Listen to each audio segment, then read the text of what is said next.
Anna Soubry. Much indeed, Madam Deputy Speaker, and it's a pleasure to follow the honourable member and the comments that he made, though obviously I certainly didn't share much of what he said at the end of his speech. I'm delighted that the government has had the good sense to agree to this motion.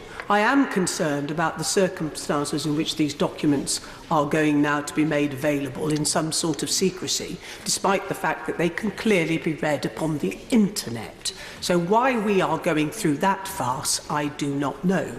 But could I gently say to my government, this madness has to stop.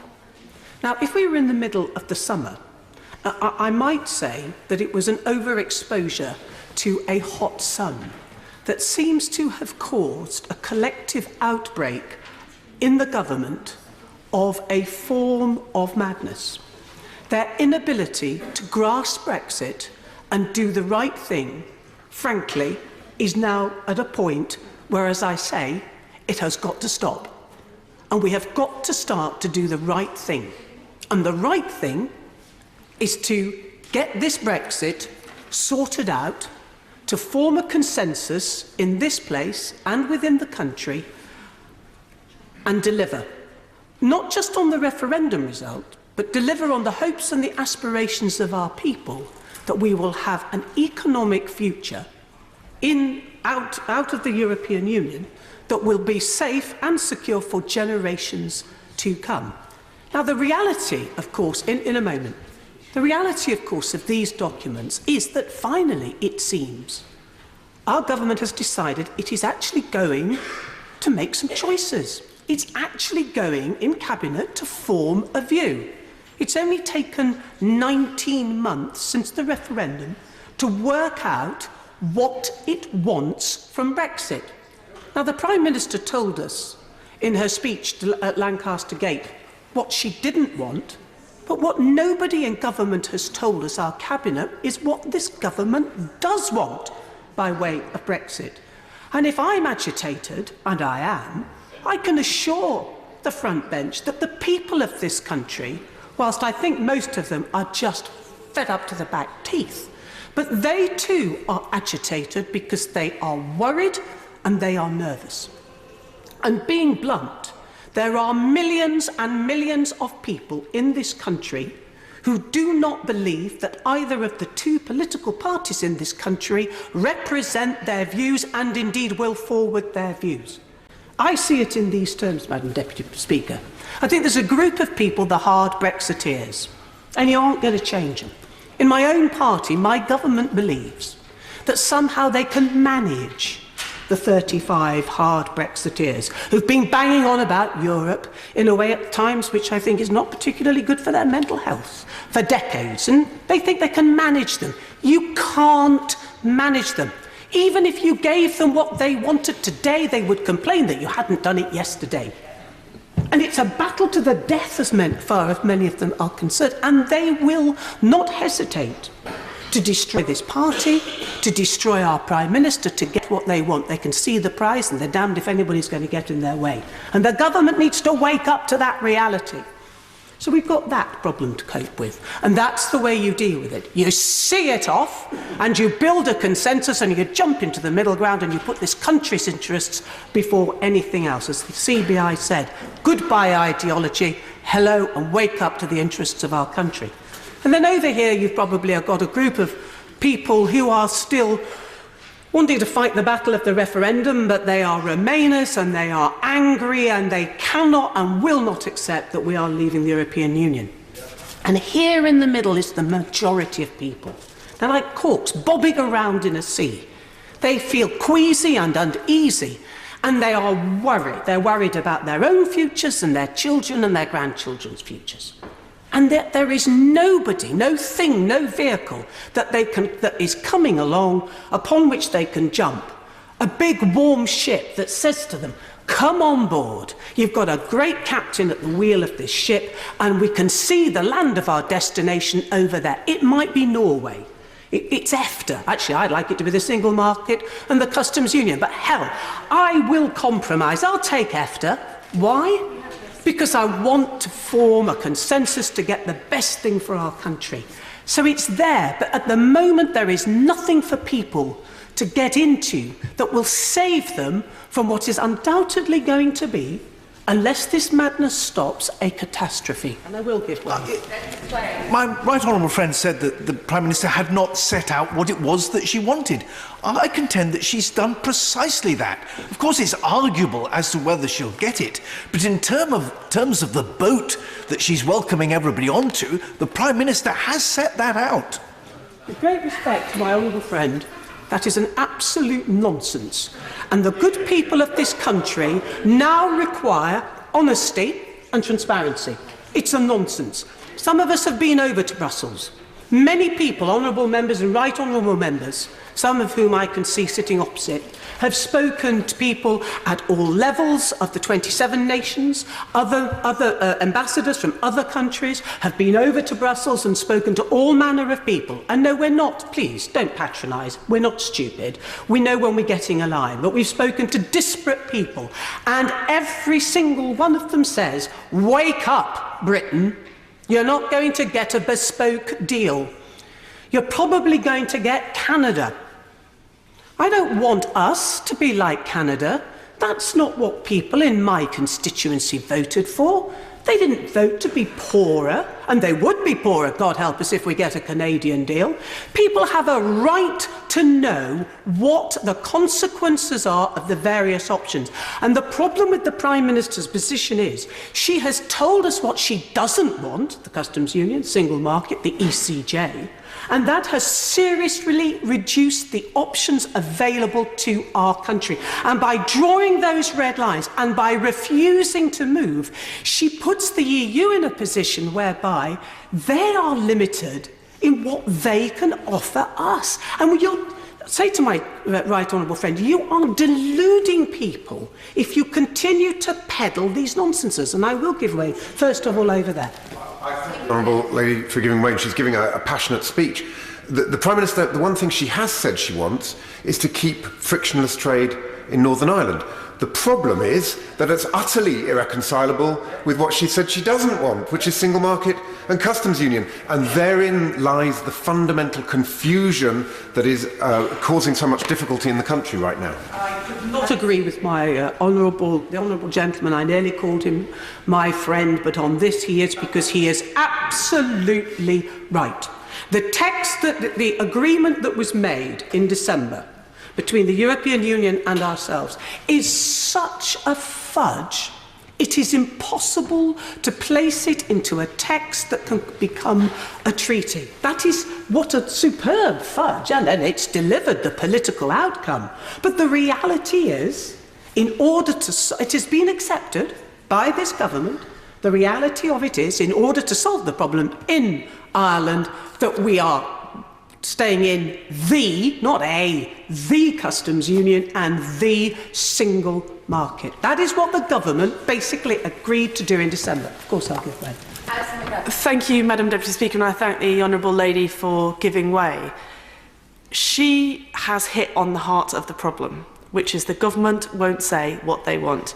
But to turn to this issue, wouldn't she agree with me that the reason why the public are in the dark is that we have excellent, independent economic forecasters in the OBR who simply say they cannot do their job because we're all in the dark about what the government actually wants? Ought they not to rectify that? That's quite right. She can be my friend in this debate as well, because she is right. She makes an important part. Because we actually have the government saying that they put forward quite properly.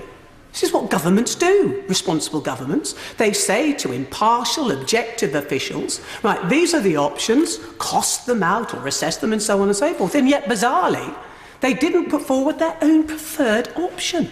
What on earth does that say about our government's position? What further evidence does anybody want that they haven't worked out their position? And they have got to do that, because at the end of March, the European Union will publish what their position is going to be, and there's every chance our government will be still messing about, fighting off hard Brexiteers and not grasping the nettle and doing its duty by the country. I'll give way. I thank the Honourable Lady for giving way. I've got huge respect for her on this issue. Does she not agree that all this stuff about these reports being negotiation sensitive just wouldn't be there if the government could lay their hands on one single report that said there would be economic benefits to Brexit rather than economic costs? Well, this is an astonishing idea. The Honourable Gentleman, he's definitely my friend today, seems to be saying that if there was a report that said off the cliff or some other madness was actually beneficial to our economy, the government might publish that because it helps them with their dealings with these hard Brexiteers. Well, of course, the Honourable Gentleman's absolutely right. So what the government, to its credit, has done, it is asked the objective analysts to go away, look at the options, but not apparently their preferred option, but we've made that point, so we'll move swiftly on. And they have come back, no doubt having done their job, as they always do, thoroughly, openly, honestly, and exceptionally well. And we now know that these reports were prepared. Apparently some ministers have already seen them. They were to go and see them, apparently, according to reports, I think it was in the Times. They were to go and see them, cabinet ministers, under lock and key. They were to read them, not to take their phones in, most certainly not to make any notes, but to inform themselves. So finally, perhaps, our cabinet could come to a conclusion as to what we want from Brexit. And yet, these very same reports, apparently, are so useless and flawed and based on weird modelling and can't be trusted that actually they've got to remain top secret. And they weren't, or were they good enough to inform cabinet members? It's a nonsense, Madam Deputy Speaker, and of course I'll give way. I'm very grateful. The Minister said that these analyses are provisional, incomplete, not fit for purpose. So isn't she as amazed as I am that the Prime Minister should conduct phase 1 of negotiations with no economic analysis? No wonder we're the laughing stock of Europe. No, because I thought actually phase 1 was quite a good conclusion, so I'm certainly not going to undermine it. But the Honourable Gentleman makes an important point. Look, when we had the great debates that we did during the committee stage of the EU withdrawal bill, at the end of it, many honourable members sat through those many hours, but we, those of us who I think take a very sensible approach to all of this, where we absolutely all agreed was we'd had some terrific debates, and the dreadful irony was that if only we'd had those blooming debates before we had the European Union referendum, because undoubtedly what is happening is that people are becoming better informed. They understand now the huge complexity that Brexit is. They realise that there are serious consequences to our decision to leave the European Union, and that's why they're so darned worried, Madam Deputy Speaker, as I say, not just for themselves, but for their children and their grandchildren. And as then, people have a right to know. My constituents who work at Boots have a right to know the consequences for them and the pharmaceutical sector based on the different models and choices that are still available to our country.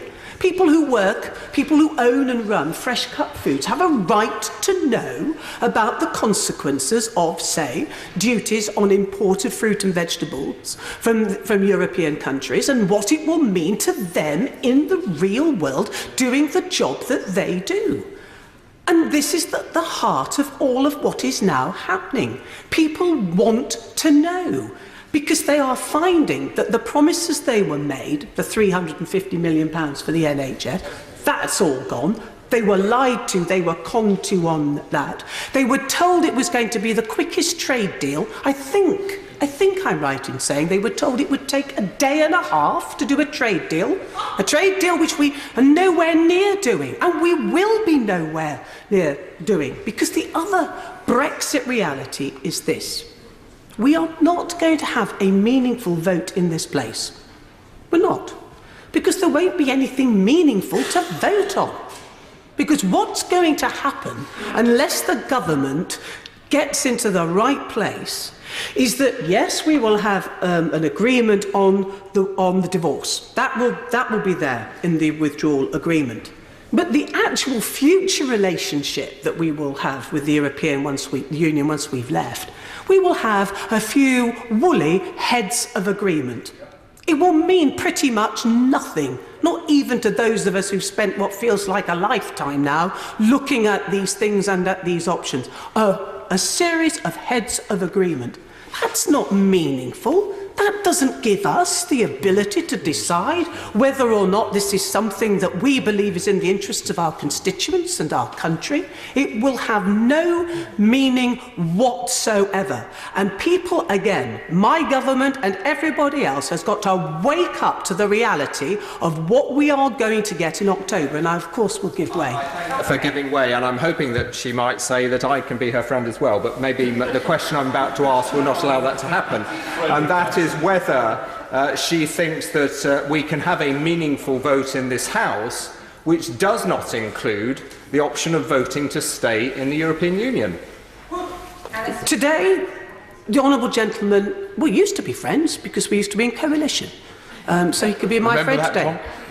And actually, I'm very proud to have served in the coalition. I think it was one of the best governments that we ever had, actually. But in any event, we'll move swiftly on. Because the honourable gentleman makes a really good point. Because the other danger that we are in danger of sleepwalking into is into some trap that will be set. That if you don't vote for this woolly agreement, the alternative is off the cliff.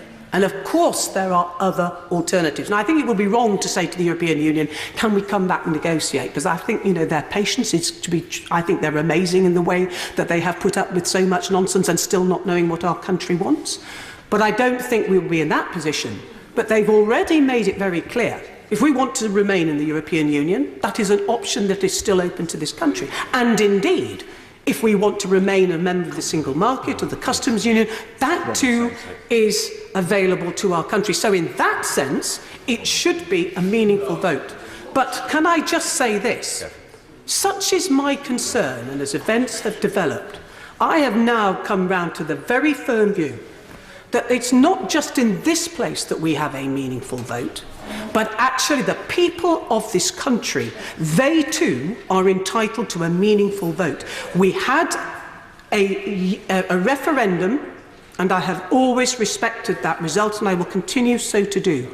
But as this Brexit reality unwinds, as people, it has to be said, even people, members of this House, I mean, we know there are some who didn't even know what the customs union was, but with great respect, Mr. Deputy Speaker, I'm sure I speak on behalf of everybody by saying it's wonderful to have you back. Yeah. We know your pain, and we all love and have great affection for you, Mr. Deputy Speaker, and indeed your family. We wish you all well. So that is the view I have come to. I think it's not for us. We cannot undo this EU referendum result. It has to be the people, and it has to be led by the people. But the people are not just entitled to know the facts about Brexit, they are also entitled to have a say. Because I'm forming the view, based on conversations I have with my constituents, that many of them now are saying, I did not realise how complex this was. I didn't realise and appreciate how many cons and tricks had been played upon me and how many untruths had been told. And as I think about my own future and my children's future, I now want a real meaningful say in that. And I'll quickly give way before the bird lands. I'm very grateful to the Right Honourable Lady for giving way. She's making a truly outstanding speech, and I'd really like to commend her for it. The point she made earlier about the ability for the United Kingdom to change our mind, does she agree with me that the olive branch extended by Donald Tusk and Emmanuel Macron means that it is unilaterally open to this country to change its mind and revoke the Article 50 notice? Absolutely. Well, the Honourable Lady is right. She too could become my friend for today. But in all seriousness, she is absolutely right. I'm sure it was a pure coincidence that after certain members of the APPG on EU relations went over to Brussels, the next day Tusk and Juncker, was it Juncker? Anyway, but anyway, you know who I mean. They tweeted out in the way they did, but they made it very clear that, if the people, and it has to come from the people, if the people want to change their mind, then we can stay within the European Union. And if the people want to retain membership of the single market and the customs union, that too is an option. It's really, really important that we get this right. It has to come from the people, because as the Honourable Lady said, they started this, and we gave them the power, and we must let them still have that power and exercise it. But as I say, my real message today is to my government and to my Prime Minister. You know, get a grip and let's start leading on this. See off those people who do not run this country, who do not represent Conservative voters and do not represent the people of this country. Put them and park them to one side. Build a consensus, never forgetting that if there was a free vote in this House, I believe, tomorrow or next week, the majority of honourable and right honourable members would vote certainly for EFTA and I think also for the customs union. So let's now be big and brave and do the right thing by the people of this country and the generations to come. Hilary Benn.